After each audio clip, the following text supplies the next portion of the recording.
sur le marché obligataire. Alors, ce qu'on a constaté, c'est que les taux longs, et même très longs, ont augmenté. La partie courte a augmenté, mais moins que les taux longs. Donc, en tant qu'investisseur obligataire, on doit vendre, etc., la partie longue, et je partage ce qui a été dit. À un moment donné, on doit avoir du cash, donc on doit vendre quelque chose, ça peut être la partie longue.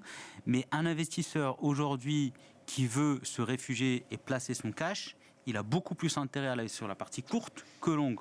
Pourquoi ? La partie courte, c'est le reflet de la politique monétaire. Donc, même si on anticipe des baisses de taux, elles vont se refléter sur la partie courte.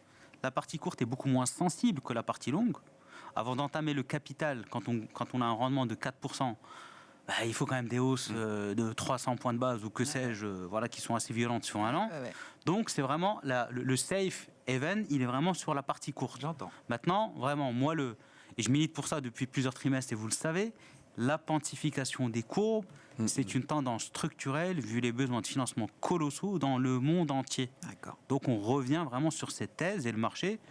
Bon, et la partie longue était peut-être mal ajustée encore par rapport à ces besoins-là. On s'était pontifié, on était monté sur un différentiel de 10 ans US. C'est pas la partie courte qui doit beaucoup plus baisser, c'est pas la partie courte qui est trop haute, c'est la partie longue qui est trop basse. À la limite, je n'en sais strictement rien. Pour être transparent. Tout ce qui m'intéresse, c'est, en tant qu'investisseur, quel est le mouvement que ça va. Le mouvement. Est-ce que la partie longue doit être supérieure à la partie courte ?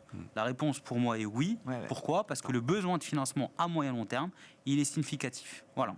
Et c'est ça, et on va dire aux US, on avait eu, un aplatissement, donc une baisse de cet écart de taux, qu'on a renormalisé. Et pour moi, on est encore très bas par rapport à un niveau normatif qui doit être à 70 ou 80 points de base. Ouais. Voilà. Ouais. Ça, c'est quelque chose d'important.